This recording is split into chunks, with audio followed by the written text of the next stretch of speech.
సాధారణంగా తప్పు చేసేవారు హడావుడి చేస్తుంటారు. ఎక్కడ దొరికిపోతామా అని ఆందోళన చెందుతుంటారు. ఈ ఆందోళనలో వారు చెప్పే మాటలు వింతగా ఉంటాయి. ఇప్పుడు మాజీ మంత్రి జోగి రమేష్ కూడా అంతే. చిత్తూరు జిల్లా తంబళ్లపల్లిలో నకిలీ మద్యం డంపు దొరికింది. ఆ మరుసటి రోజు స్క్రిప్టు ప్రకారం ఇబ్రహీంపట్నంలో హడావుడి మొదలు పెట్టారు. ఇక్కడ నకిలీ మద్యం డంప్ ఉందంటూ సాక్షి మీడియాను తీసుకువెళ్లి బయట పెట్టారు. నేరుగా చంద్రబాబు లోకేష్ చేయిస్తున్నారని చెప్పారు.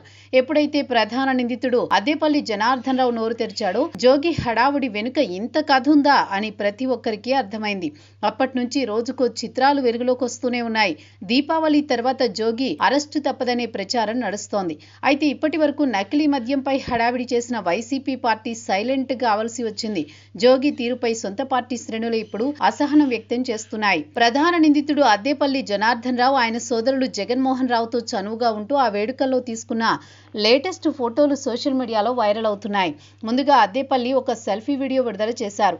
జోగి ప్రోత్సాహంతోనే తాము నకిలీ మద్యం తయారు చేసినట్టు ప్రకటించారు. తమను కేసుల్లో ఇరికించినందుకు బయట పెట్టాల్సి వచ్చిందని చెప్పుకొచ్చారు. చిత్తూరు జిల్లా అయితే చంద్రబాబుతో పాటు లోకేష్ కు చెడ్డ పేరు తీసుకొచ్చేందుకు ప్లాన్ చేసినట్టు వెల్లడించారు. అక్కడితో జోగి సంబంధాలు ఆగలేదు. అద్దేపల్లితో జోగి రమేష్ చేసిన వాట్సాప్ చాట్ మెసేజ్లు సైతం బయటకొచ్చాయి. ఇప్పుడేకంగా ఫోటోలు వైరల్ అవుతున్నాయి. వాస్తవానికి నకిలీ మద్యం ఘటనను రాష్ట్ర వ్యాప్తంగా విస్తరించి రాజకీయ మైలేజ్ పొందాలని వైఎస్ఆర్ కాంగ్రెస్ పార్టీ భారీ వ్యూహం రూపొందించింది.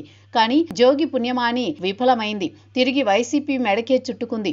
వాస్తవానికి 2014 నుంచి 19 మధ్య ఇటువంటి వ్యూహాలు వైసీపీకి కలిసి వచ్చాయి. అయితే అప్పటి పరిణామాలు గుణపాఠంగా మార్చుకుంది టీడీపీ. అందుకే ఇటువంటి ప్రయత్నాలను ఆదిలోనే గుర్తించి నియంత్రించే పనిలో పడింది. చిత్తూరు జిల్లాలో నకిలీ మద్యం డంపు బయటపడిన వెంటనే ఇబ్రహీంపట్నంలో జోగి హడావుడి ప్రారంభమైంది. అందుకే నిఘా టీం రంగంలోకి దిగి అదే సమయంలో షాడో బృందం సైతం నిశితంగా పరిశీలించేసరికి జోగి పాత్ర బయటపడింది. అయితే కల్తీ మద్యం వ్యవహారంలో వైసీపీ కక్కలేక మింగలేక అన్న స్థితిలో ఉంది.